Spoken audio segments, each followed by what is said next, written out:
Bonjour tout le monde. Alors, je fais cette vidéo pour vous présenter mes moules et pour vous montrer comment faire vos propres moules.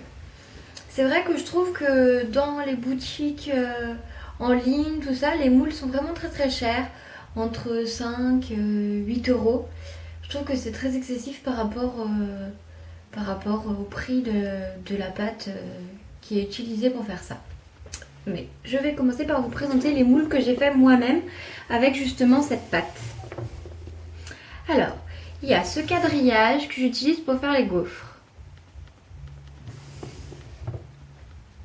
Ça, c'est le BN, donc le devant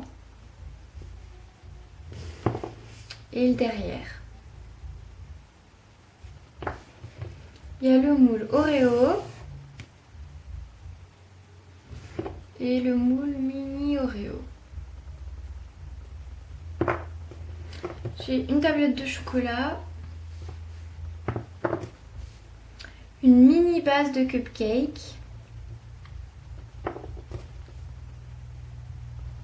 un petit gâteau.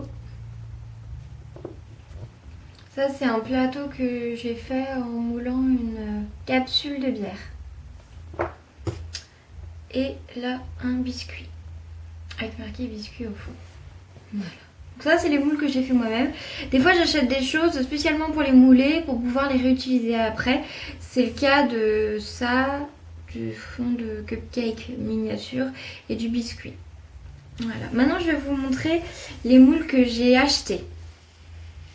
Donc, il y a ce set de 3 moules là. C'est pour faire les cupcakes. Je l'ai payé 8 euros, je crois. Donc ça, c'est la base.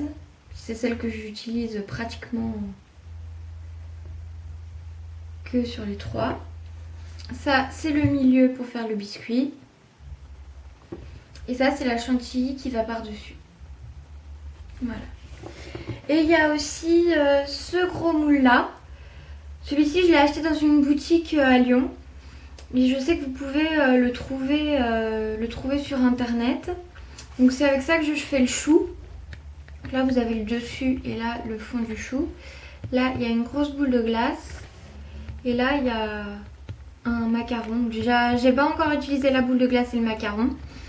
On m'a demandé la vidéo tuto du chou. Donc je vous la ferai. Et dans cette vidéo, je vous indiquerai là où vous pouvez acheter sur internet ce moule. Que je payais moi 12 euros dans la boutique sur Lyon. Et vous la trouverez moins chère dans cette boutique. Maintenant, je vais vous expliquer comment faire vos moules vous-même. Donc c'est très simple. Il faut que vous achetiez ça. Donc c'est vendu ensemble. C'est la pâte bleue et la pâte blanche. Ça doit être le nom, je crois, c'est Siligum ou Silicone. Vous trouvez ça dans les magasins de loisirs créatifs. Moi, les 2 pots, j'en ai eu pour 12 euros. Donc sachant qu'avec ces 2 pots, si vous ne faites pas de gaspillage, si vous ne moulez pas des choses énormes, vous pouvez faire 15-20 moules. Donc pour vous dire à quel point, quand vous payez ça 12 euros et que sur internet on vous vend un moule 8 euros, à quel point c'est abusé. Voilà, donc je vais vous montrer comment faire le moule vous-même. Donc il faut quelque chose à mouler. Donc moi je vais prendre cette toute petite tablette de chocolat. Parce que j'aime bien en mettre pour décorer les cupcakes. Donc comme ça après j'ai plus besoin de la faire. Et il vous faut aussi un support lisse, non adhérent, pour pouvoir faire votre moule dessus. Donc cette pâte, il faut que vous preniez un bout équivalent de blanc et de bleu. Vous prenez la même quantité. Voilà, j'ai pris un peu trop de bleu. Voilà. Surtout bien la refermer parce qu'elle sèche à l'air. Et vous mélangez ces 2 couleurs. Voilà, jusqu'à obtenir un mélange bleu clair qu'on ne voit plus le blanc ni le bleu foncé. Voilà. Donc c'est une texture très molle, c'est très étirable, c'est très marrant comme texture, complètement différente de la pâte fimo. Hein. Voilà, j'ai encore un peu des traces, donc je mélange. Hop là. Quand c'est bien mélangé, on fait une petite boule.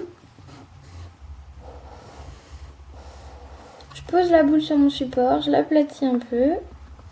Et je vais prendre mes petites tablettes de chocolat à mouler. Donc je la mets au milieu. J'appuie légèrement. Et après, je remonte tous les bords. Alors, on remonte bien les bords. On vient bien épouser la forme de la petite tablette. Voilà. On rappuie un tout petit peu. On lisse le dessus. Et voilà, ça donne ça. Donc là, vous n'avez plus qu'à attendre que ça sèche. Ça sèche à l'air environ 10 minutes, un quart d'heure, c'est sec. Donc pour savoir si c'est sec, vous plantez une petite pointe. Et en fait, vous voyez, il ne faut pas que ça fasse la trace. Il faut que quand vous plantez votre pointe, eh ben ça revienne. Il faut que ça revienne, faut pas que ça laisse une trace. Voilà. Donc j'espère que cette vidéo vous aura plu, que je vous ai renseigné, que je vous ai permis de comprendre que vous pouvez faire des moules vous-même. Je vous dis à bientôt pour une prochaine vidéo. Salut!